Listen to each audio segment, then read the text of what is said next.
J'attends d'eux qu'ils clarifient et formalisent leurs demandes à l'égard de la France et de la communauté internationale. Souhaitent-ils notre présence? Ont-ils besoin de nous? Je veux des réponses claires et assumées sur ces questions. Je ne peux ni ne veux avoir des soldats français sur quelque sol du Sahel que ce soit, alors même que l'ambiguïté persiste à l'égard de mouvements anti-français. Je souhaite que nous puissions organiser une présence internationale plus forte et structurer au Sahel une nouvelle coalition autour de nous, en lien avec nos partenaires européens déjà présents. Le président français demande à nos chefs d'État africains francophones de fermer nos bouches. Parce que, selon lui, nous cultivons un sentiment anti-français. Mais vous savez très bien que c'est faux. Monsieur le président Macron, il n'y a pas de sentiment anti-français ici. Ce que vous appelez sentiment anti-français, d'ailleurs, comment vous allez présenter ça? Je suis en train de parler en français là. J'ai rien contre le français en tant que langue. Je ne parle pas en sénoufo ou en djoula ou en sérère ou en wolof ou je ne sais quoi, soninké, bambara ou quoi d'autre. Je parle en français. Je n'ai rien contre le français. J'écris, je m'exprime, je travaille en français.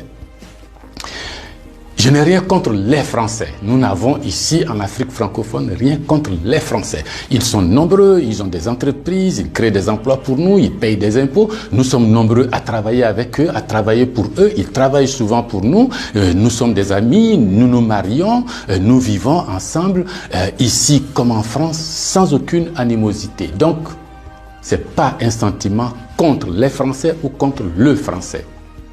Ce que vous appelez sentiment anti-français en réalité, c'est un ras-le-bol, c'est une révolte, c'est un refus de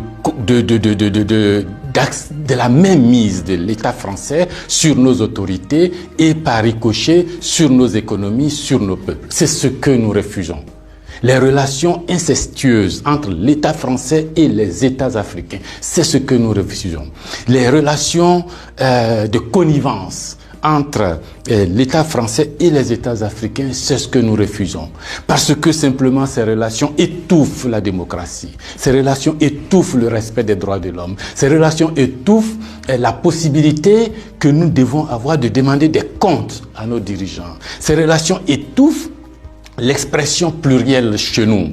Il n'y a que ce que le président dit parce qu'il est d'accord avec Paris, donc c'est ce que lui dit qui est bon. Monsieur le président, c'est ce qui nous révolte. On a le sentiment que vous êtes complice de nos chefs d'État pour nous brimer.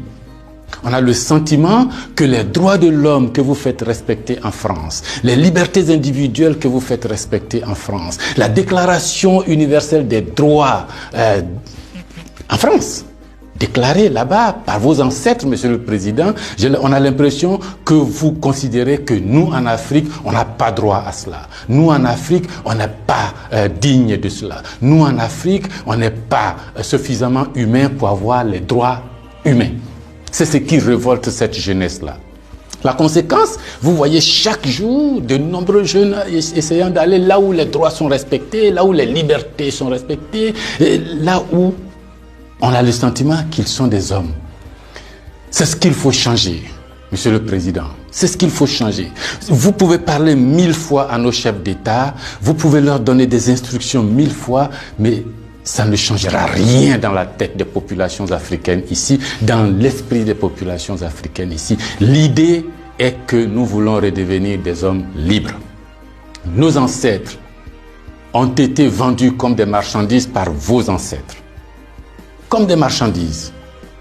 Pendant de 1500 à 1890, par là, comme des marchandises. Nous fermons les yeux là-dessus. Nos parents ont été gouvernés par la décision que vos parents ont prise à Berlin de venir s'accaparer nos territoires, nous-mêmes, nos fleuves, nos rivières, nos matières premières, de prendre possession de nous. Ça a duré près d'un siècle. Fermons les yeux là-dessus. Vos prédécesseurs ont considéré que nos chefs d'État devraient être juste des délégués pour eux, pour nous maintenir ici. Comment on peut avoir le sentiment français quand on descend à l'aéroport d'Abidjan? Le boulevard qu'on prend s'appelle Giscard d'Estaing. Le pont qu'on emprunte s'appelle De Gaulle. Et la route qu'on utilise pour aller à l'université s'appelle boulevard Mitterrand. Et puis partout, on a Trèche-la-Plaine, Port-Bouët, Binger. Non! Ce que la nouvelle génération veut, ce que nous voulons, c'est l'autodétermination. Que nos chefs d'État nous rendent compte ici, qu'ils ne soient pas obligés d'aller vous rendre compte pour se donner une certaine légitimité, comme Macron est d'accord avec moi, comme Chirac est d'accord avec moi, comme le chef d'État français est d'accord avec moi. Donc ici, vous allez faire ce que je dis parce que sinon vous allez avoir des problèmes. Monsieur le Président, tant que ça durera comme ça, les gens ici auront le sentiment que l'État français est complice de leur brimade, de leur pauvreté, de leur chômage. C'est ce que nous voulons changer. C'est ce que nous voulons changer. Renvoyer Kako Noboko, renvoyer Kémy Seba, renvoyer Nathalie Yamb, contester les propos de Salif Keïta ou je ne sais qui d'autre, ça ne changera rien.